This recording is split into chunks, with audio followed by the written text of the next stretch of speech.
Apakah kalian siap beberapa menit ke depan bersama saya? Nah, sebelum kita mulai ke materinya, perkenalkan, nama saya Vinda Zahra.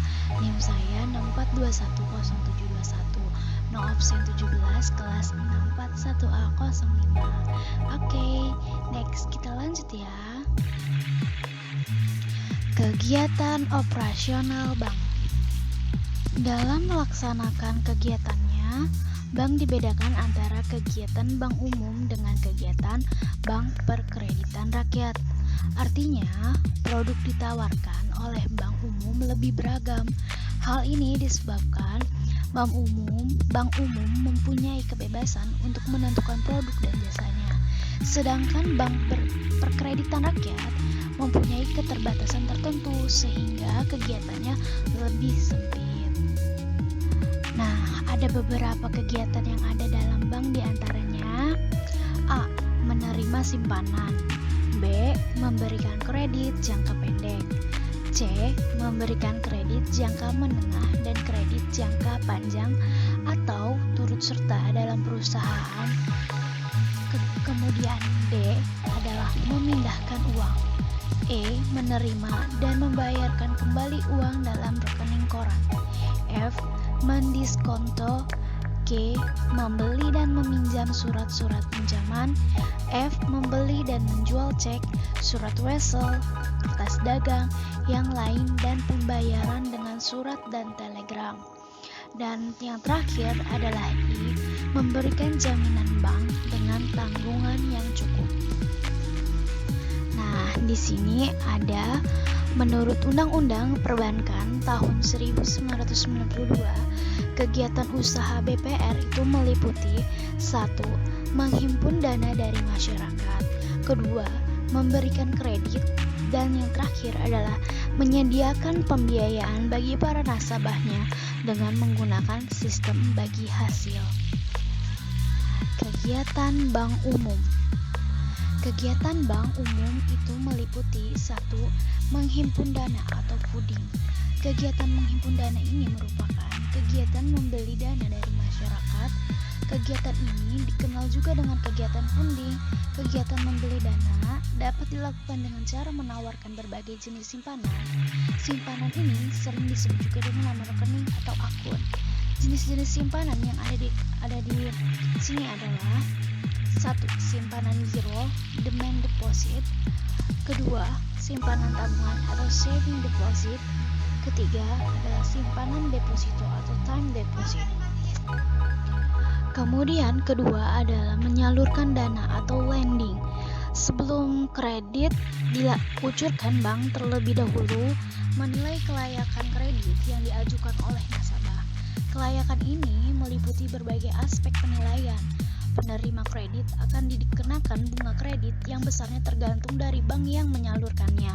Besar kecilnya bunga kredit ini sangat mempengaruhi keuntungan bank, mengingat keuntungan utama bank adalah dari selisih bunga kredit dengan bunga simpanan.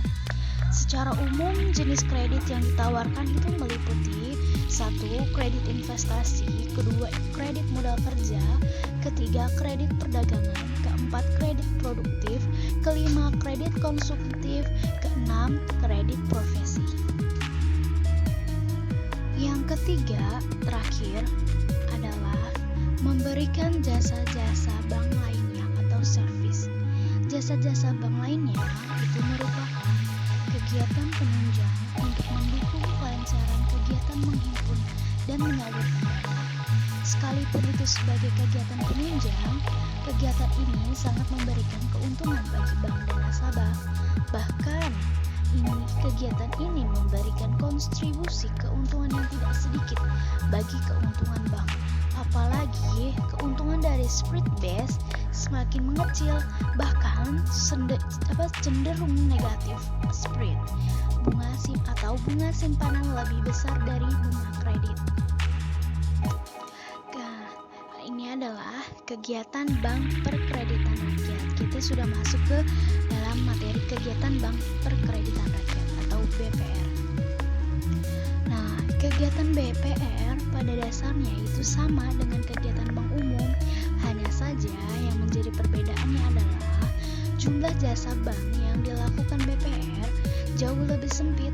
BPR itu dibatasi oleh berbagai persyaratan sehingga tidak dapat berbuat seleluasa bank umum.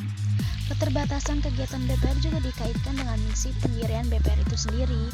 Dalam praktiknya, kegiatan BPR adalah sebagai berikut. Menghimpun dana hanya dalam bentuk atau satu simpanan tabungan dan simpanan deposito. Kemudian, itu menyalurkan dana dalam bentuk kredit investasi, kredit modal kerja, kredit perdagangan.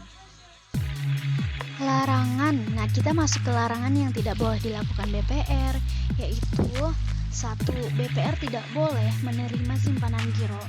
Kedua, BPR tidak boleh mengikuti miring.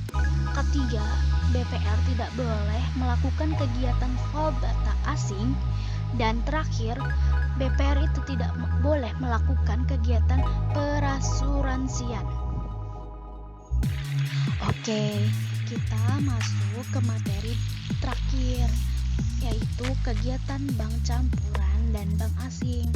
Bank-bank asing dan bank campuran yang bergerak di Indonesia adalah jenis bank umum. Kegiatan bank asing dan bank campuran itu memiliki tugas yang sama. Yang membedakannya adalah mereka lebih dikhususkan dalam bidang-bidang tertentu dan ada larangan tertentu pula dalam melakukan kegiatannya. Nah, di sini juga ada kegiatan bank asing dan bank campuran di Indonesia, yaitu 1. Dalam mencari dana bank asing dan bank campuran juga membuka simpanan giro dan simpanan deposito, namun dilarang menerima simpanan dalam bentuk tabungan. Jadi, kesimpulannya adalah si bank asing dan bank campuran ini boleh membuka simpanan, tetapi simpanan giro dan simpanan deposito, namun dilarang menerima simpanan dalam bentuk tabungan apapun itu. Nah, yang kedua, dalam hal pemberian kredit yang diberikan lebih diarahkan ke bidang-bidang tertentu saja, seperti dalam bidang perdagangan internasional, bidang industri dan produksi, penanaman modal asing atau campuran, dan yang terakhir adalah kredit yang tidak dapat dipenuhi oleh bank swasta nasional. Oke, 3.